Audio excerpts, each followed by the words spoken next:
וואי, זה שקיל, אחי. תהנה. קיצור, יאללה. יו. מבקר מספרות נדירות, והפעם, The one and only ברבירו. אתה יודע את העבודה.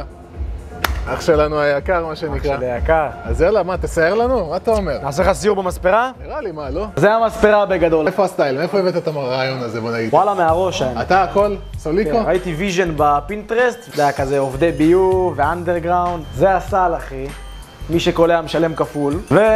וזה הבאזר, אחי, שאם אתה עושה על 10 שניות, יש לך תספורת חינם. עכשיו בואו נראה אם אני מצליח. בוא נראה אם הוא יקבל תספורת חינם. 9.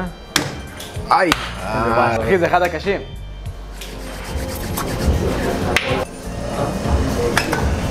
יאללה. מכיר בטירוף הדבר הזה, אני לא אשקר, אחי. בואו נראה לכם את האקדמיה למעלה. זה האקדמיה, אחי. זה שיעור שני בקורס מתחילים, אחי. נראה כמו החדר של ג'פרי דאמר פה למעלה, אני לא אשקר. זה האקדמיה שאתה לא עומד על כיסא פלסטיק, אתה עושה על כיסא ברבר.